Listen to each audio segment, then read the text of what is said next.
2026 වර්ෂයේ සිංහ ලග්නෙහි ඔබට මාර්තු මාසයේ සිට මැයි මාසයේ දක්වා ඇතිවෙන්නට යන බලපෑම් පිළිබඳව තමයි අද මම මේ වීඩියෝ එකෙන් කතා කරන්නේ. විශේෂයෙන්ම වසර ගණනාවකට පස්සේ ඔබට සිදුවන ඔබේ ජීවිතයට සිදුවන සෙනසුරු සහ රාහු කේතු මාරුවීම් ඔබේ ජීවිතයේ අලුත් පරිච්ඡේදයක් සනිටුහන් කරන බව සඳහන් කරන්නට කැමති වෛදික ජ්‍යොතිෂ්‍ය ශාස්ත්‍රයට අනුව ඔබේ ජීවිතයට මේ සෙනසුරු මාරුව සහ රාහු කේතු මාරුව ධනාත්මකව බලපාන ආකාරය සහ ඔබේ ජීවිතේ සාර්ථකමත් කරගන්නේ කොහොමද කියන එක තමයි මේ වීඩියෝ තුල කතා කරන්න බලාපොරොත්තු වෙන්නේ. ඉතින් ඊට කලින් ඔයාලට පුළුවන් channel එක subscribe කරලා නැත්නම් අනිවාර්යයෙන්ම subscribe කරලා තියාගන්න කියලා මතක් කරනවා. ඉතින් අපි බලමු ඔබේ ජීවිතයට ඇතිවන යහපත් ප්‍රතිඵල මොනවද කියලා. මාර්තු මාසයේ සිද්ධ වෙන සෙනසුරුගේ රාශි මාරුවත් සමග ඔබේ ජීවිතයේ පැවතිච්ච දැඩි පීඩාකාරී බව එහෙම නැත්නම් හුදේකලාව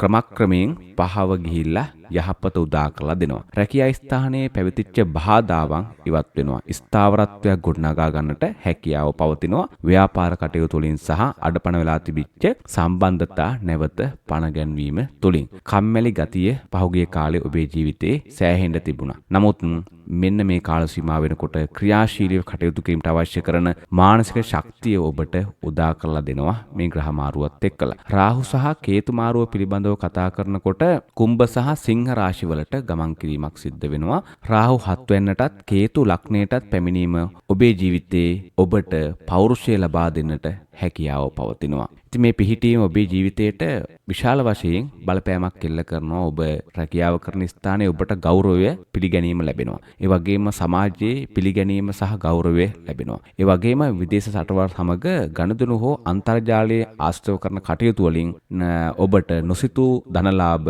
අත්පත් කර ගැනීමේ හැකියාව පවතිනවා. ඔබේ නිර්මාණශීලී හැකියාවන් ලෝකයට පෙන්වීමට සුදුසුම කාලයක් තමයි මේ ඇවිදිලා තිබෙන්නේ. ගුරු හෙවත් බ්‍රහස්පති ග්‍රහයාගේ සුබ දෘෂ්ටිය පිළිබඳව කතා කරොත් එහෙම ගුරු ග්‍රහයාගේ බලපෑමත ඔබ කරන කටයුතු වලට වැඩිහිටියන්ගේ සහ ප්‍රධානීන්ගේ සහයෝගය නොඅඩුව ලැබෙනවා. පහුගිය කාලේ ඔබ කරපු දේවල් කිසිදු කෙනෙක් ඇගීමට ලක් කරන්නට නැතුව ඇති. ඒ වගේම ඔබ කොච්චර දේවල් කළත් ඒ අයට ඒ වගේ කිසිදු වටිනාකමක් නොලැබෙන්නට ඇති. හැබැයි වෙන්න ඔබට ඇවිල්ලා තිබෙන කාලේ මේ කාලේදී ඔබ සිද්ධ කරන කටයුතු හරහා ඔබට ඉහළ පිළිගැනීමක් අත්පත් කර ගැනීමේ හැකියාව පවතිනවා. දේපල සම්බන්ධව කටයුතු වලදී ඔබට පහුගිය කාලේ තිබිච්ච දේපල ගැටලු විශේෂයෙන් ඉඩකඩම් ඒ වගේම නිවාස සම්බන්ධව තිබිච්ච ගැටලු සම්පූර්ණයෙන්ම මගහැරෙන කාලයක්. ඒ වගේම නව වාහන මිලදී ගැනීමට තිබිච්ච බාධාවන් ඉවත් වෙලා ඔබේ අතමිට සරුවන කාලයකට තමයි සිංහ ලග්නෙහි ඔබ මේ අනුගත වෙලා ඉන්නේ. විශේෂයෙන් ආගමික නැඹුරුව වෙනදට වැඩි වෙන කාලයක්. පවුලේ සාමය සහ සමගිය වර්ධනය වෙනවා. ඔබ පහුගිය කාලේ මරාගත්ත නැති එක විතරයි. ඇත්තටම ඒ තරම් ඔබේ ජීවිතයේ සෑහෙන ගැටලු ප්‍රමාණයක් තිබිලා තිබෙනවා. නමුත් ඔන්න ක්‍රමක්‍රමයෙන් පහ වෙලා යන ස්වභාවයකට තමයි මේ ඔබේ ජීවිතේ පත් වෙන්නේ මාර්තු මාසයෙන් පස්සේ. ඉතින් ඒ නිසා අවශ්‍ය කරන ශාන්ති කර්ම ටික නම් අනිවාර්යයෙන්ම සිද්ධ කළ යුතුමයි. ඒ හරහා තමයි ඔබට සුබ සිද්ධිය අත්පත් කරගන්නට හැකියාව පවතින්නේ. සිකුරු සහ බුධ සංයෝගයේ පිළිබඳව කතා කළොත් එහෙම ධනස්ථානයේ සහ කර්මස්ථානයේ ආශ්‍රිතව තමයි පවතින්නේ. මේ කාලය සිකුරු සහ බුධගේ ගමන ඔබේ මූල්‍ය කළමනාකරණයට ඉතාමත්ම සුවිශේෂී ඉතාමත්ම සුබ ඵලදායී තත්ත්වයක් පෙන්වුම් කරනවා. ප්‍රතිඵල පිළිබඳව කතා කරනකොට කතිකත්වයෙන් ජය ගැනීමට හැකියාව පවතිනවා. ඒ වගේම අන් අයව තමා වෙත ආකර්ෂණය කර ගැනීමට හැකියාව ලැබෙනවා. විද්‍යුත් උපකරණ හෝ නවීන තාක්ෂණය ආශ්‍රිත වෘත්තීන් හිනියලෙන අයට මේ කාලය රන්මය කාලයක් විදිහට සඳහන් කරන්න පුළුවන්කම පවතිනවා. අතපසු වෙලා තිබිච්ච මුදල් හෝ හිග වැටුප් ඔන්න ඔබට ලැබෙන කාලයක් වැඩි වෙන කාලයකට තමයි ඔබපත් වෙලා ඉන්නේ. ඉතින් ඔබේ ජීවිතය පිළිබඳව කතා කළොත් එහෙම මුලින් සඳහන් කරපු කාරණාත් එක්කලා ග්‍රහ මාරුත් එක්කලා ඔබේ ජීවිතයට බලපාන ආකාරය අධ්‍යාපනයට ඒ වගේම ඔබේ ව්‍යාපාර කටයුතු වලට රැකියාවට ඒ වගේම ඔබේ විදේශ ගමන් තත්ත්වය කොහොමද මේ හැම දෙයක් පිළිබඳවත් අපි කතා කරමු. විශේෂයෙන් මාර්තු මාසයෙන් පස්සේ මාර්තු මාසයේ 18න් පස්සේ ඔබේ මූල්‍ය ශාස්ත්‍රයේ නව පිබිදීමක් අපේක්ෂා කරන්නට හැකියාව පවතිනවා. පහුගිය වසර කිහිපය තුල පැවතිච්ච මූල්‍ය බාධාවන් ඔන්න ඔබෙන් ලිහිල් වෙලා යනවා. නොසිතූ ධනලාභ ලැබීමට මෙන්න මේ ග්‍රහ පිහිටීම් ඔබට හේතු වාසනා වෙනවා. ආයෝජන පිළිබඳව කතා කළොත් මාර්තු මාසයේදී රාහු කේතු බලපෑම නිසා අවදානම් සහගත ආයෝජන වලින් විශේෂයෙන් ඔබ වෙනත් අරමුණක් සඳහා එහෙම නැත්නම් ඔබේ මුදල් දෙගුණයක් කර ගැනීමේ අදහසින් ඔබ විශේෂ ලාභ වැඩි ලාභයක් බලාපොරොත්තු වෙන කරන ආයෝජන වලින් වැළකීලා ඉන්න එක තමයි අප්‍රේල් මාසයේදී ඔබ කළ යුතුම දේ. අනවශ්‍ය වියදම් පාලනය කරගන්න වෙනවා. අත්‍යවශ්‍ය නොවන වියදම් පාලනය කර ගැනීම වැදගත් වෙන කාලයක්. ඉතින් ඒ නිසා ආයෝජන සිද්ධ කරනවා නම් ඔබ මේ කාලේ ඒ තරම් සුදුසු කාලයක් නෙවෙයි අප්‍රේල් මාසය කියලා කියන්නේ. ඔබ වංචාවන්ට හසු වෙන්නට හැකියාව තිබෙන කාලයක් හැටියට තමයි මේ අප්‍රේල් මාසය සඳහන් වෙන්නේ වෛදික ජ්‍යොතිෂ ශාස්ත්‍රයට අනුව. මේ මාසයේ ඔබේ ස්ථාවරත්වයක් දැක් ගන්නට පුළුවන්කම පවතිනවා. අයවැය පාලනය කර ගන්නට අනාගතය සඳහා ඉදිරි කිරීමේහි වැඩි අවධානයක් යොමු කිරීමට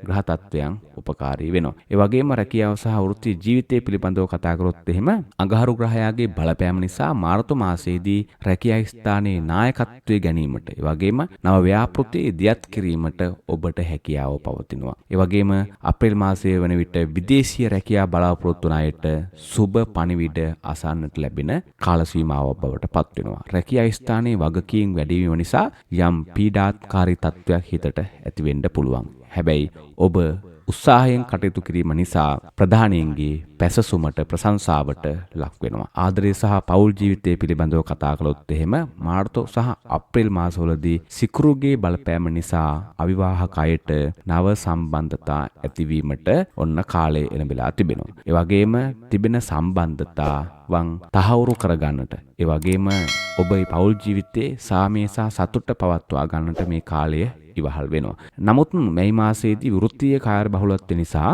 පවුලේ කටයුතු මගහැරීමට ඉඩ ඇතිවෙනවා. ඒ නිසා ඒ පිළිබඳව ඔබ සැලකිලිමත් විය යුතුයි. සෞඛ්‍ය පිළිබඳව කතා කළොත් එහෙම මුල් සතියේ මානසික ආතතිය සහ තෙහෙට්ටුව ගෙන දෙන්න පුළුවන්. මාර්තු මාසයේදී මාසයේ දෙවන භාගයේදී ශාරීරික ශක්තිය වර්ධනය වෙනවා. අප්‍රේල් මැද භාගයේදී ආහාර පාන පිළිබඳව සැලකිලිමත් වීම ඉතාමත්ම වැදගත්. ශාරීරික උෂ්ණත්වයේ ඉහළ යාම නිසා ඇතිවන පීඩාවන්ගෙන් බේරීමට ප්‍රමාණවත් ලෙස ජලය පානය කිරීම නම් ඉතාමත්ම අත්‍යවශ්‍ය කාරණයක් හැටියට තමයි සඳහන් වෙන්නේ. ඔබට පුළුවන් මෙන්න මේ ජීවිතයේ අවශ්‍ය කරන යහපත් දේවල් ඒ ආකාරයෙන්ම සිද්ධ කරගන්නට මෙන්න මේ ශාන්ති කර්ම ටික සිද්ධ කරන්න. විශේෂයෙන් ඔබ විදේශගත වෙලා ඉන්න කෙනෙක් නම් ඔබට මේ ශාන්ති කර්ම ටික කරගන්නට බැරි වෙන්න පුළුවන්. හැබැයි ඔබට පුළුවන් නිවසේ ඉන්න අය හරහා අදාළ ශාන්ති කර්ම ටික සිද්ධ කරව ගන්න. අද කාලේ තාක්ෂණයේ දියුණුව නිසා වීඩියෝ කෝල් එකක් හරි අරගෙන ඔබට පුළුවන් අවශ්‍ය කරන බෝධි පූජාව පවත්වන ඒ සඳහා වීඩියෝ කෝල් එකක් මාර්ගයෙන් සම්බන්ධ වෙන්න. ඉතින් ඒ හරහා ඔබට සුබ සිද්ධියත්පත් කරගැනීමේ හැකියාව පවතිනවා. විශේෂයෙන් සිංහ ලග්න හිමියන්ට 2026 මාර්තු ඉඳලා මැයි දක්වා කාලය තුල පවතින සෙනසුරු ඒ රාෂ්ට්‍රක අපල තත්වයන් මගහරවා ගන්නට ඒ වගේම ග්‍රහ මාරු මගින් ලැබෙන සුබඵල තව තවත් වර්ධනය කර ගන්නට මෙන්න මේ ශාන්ති කර්ම සහ වත්පිළිවෙත් ටික අනුගමනය කිරීම ඉතාමත්ම යහපත්. විශේෂයෙන් ඔබේ ලග්නාධිපති රවි සහ අපලකාරක සෙනසුරු ග්‍රහයන් දෙදෙනාම සමතුලිත කිරීම තමයි මේ ශාන්ති කර්ම වල සහ වත්පිළිවෙත් වල අරමුණ වෙන්නේ. මම සඳහන් කරන්නම් ඔබ මොනවද සිද්ධ කරන්නට අවශ්‍ය කරන්නේ කියලා. සෙනසුරු මීන රාශියට පැමිණීමත් සමගම ඇතිවන අෂ්ටම ඒ රාෂ්ට්‍රක බලපෑම අවම කරගන්නට මෙන්න මේ දේවල් සිද්ධ කරන්න. සෙනසුරාදා දවස්වල සන්ධ්‍යා කාලේ බෝධින් වහන්සේ ළමක් අසරට ගිහිල්ලා එළඟි තෙල් පහන් 9ක් දල්වලා වටා සත්වරක් ප්‍රදක්ෂිනා කරමින් ඉතිපිසෝ ගාතාව සජ්ජායනා කරන්න. ඒ වගේම නිල වර්ණ පූජාව නිල් පැහැති මල් නිල් පැහැති කොඩියක් බෝධියට පූජා කරන්න. ඒ වගේම සෙනසුරාදා දවස්වල උදෑසන 6ත් 7ත් අතර කාලයේ එළඟි තෙල් සහ හකුරු මිශ්‍ර කිරිබත් කුලි 9ක් පිළියෙල කරලා කපුටන්ට ආහාරයට ලබා දෙන්න. ඉතින් ගානටම ලබා දෙන්න එපා. මේක 9ක් දීලා ඊට පස්සේ ඔයාලට අවශ්‍ය කරන විදිහට ඕනතරම් ප්‍රමාණයක් ලබා දෙන්න පුළුවන්. ඒ වගේම ආබාධිත පුද්ගලයන්ට හෝ මහලු අයට ආහාර ඇඳුම් පැළඳුම් බෙහෙත් ද්‍රව්‍ය පරිත්‍යාග කිරීම සෙනසුරු අපලයට ඉතාමත්ම හොඳ ශාන්ති කර්මයක් හැටියට සඳහන් කරන්න පුළුවන්. ඔබේ ලග්නාධිපති රවි බලවත් කර ගැනීමට ඉරිදා දවස්වල උදෑසන හිරු උදාවන අවස්ථාවේ සූර්ය දිව්‍ය රාජ්‍ය දෙස බලා ඔබට පුළුවන් ප්‍රාර්ථනාවන් සිද්ධ කරන්න. ඒ වගේම සූර්ය පිරිත සජ්ජායනා කරන්න ශ්‍රවණය කරන්න පුළුවන්. ඒ වගේම රතු නෙළුම් හෝ රතු මල් පූජා කිරීම ඉතාමත්ම සුබ කටයුත්තක්. ඔබේ පියාට හෝ පියපස නෑයින්ට ගෞරව කිරීම සහ උපකාර කිරීම මගින් රවි ග්‍රහයාගේ අයගේ සුබ බලපෑම වැඩි කරගන්නට හැකියාව පවතිනවා. දෙවියන්ගේ ආශිර්වාද ලබා ගන්නට ඔබට පුළුවන්. සෙනසුරු අපල සඳහා ප්‍රධාන දෙවියන් තමයි විසුණු දෙවියන් කියලා කියන්නේ. ඉතින් බදා දවස්වල හෝ සෙනසුරාදා දවස්වල විසුණු දේවාලයකට ගිහිල්ලා නිල් පැහැති මල් පූජා කරලා සෙත් ප්‍රාර්ථනා කරගන්න පුළුවන්. අඟහරුගේ බලය සහ ඉදිරි ගමන ශක්තිමත් කරගන්නට රතු මල් පූජා කරලා කතරගම දෙවියන්ගෙන් ආශිර්වාදය ලබා ගන්නට පුළුවන්. ඉතින් මේ සත්කටයුතු ටික ඔබ සිද්ධ කරොත් එහෙම ඔබේ ජීවිතේ ඉතාමත්ම සාර්ථකමත් කරගැනීමේ හැකියාව පවතිනවා. ඉතින් මම හිතනවා ඔබේ ජීවිතය සුවපත් කරගන්න අවශ්‍ය කරන සාර්ථකමත් කරගන්න අවශ්‍ය කරන සුබපත අත් කරගන්නට අවශ්‍ය කරන සියලුම කටයුතු ටික සඳහන් කළා කියලා සියලුම වත් පිළිවෙත් ටික සඳහන් කළා කියලා. ඉතින් ඔබට පුළුවන් channel එක subscribe කරලා නැත්නම් අනිවාර්යයෙන්ම subscribe කරලා තියාගන්න කියලා මතක් කරනවා. ඔබේ ජීවිතේ දිනෙන් දින ਸਰව ප්‍රකාරයෙන්ම සාර්ථකමත් භාවයට පත් වෙත්වා. ඔබට තෙරුවන් සරණයි, ජේසු පිහිටයි, සියලු දෙවි රැකවරණයි කියලා ප්‍රාර්ථනා කරනවා.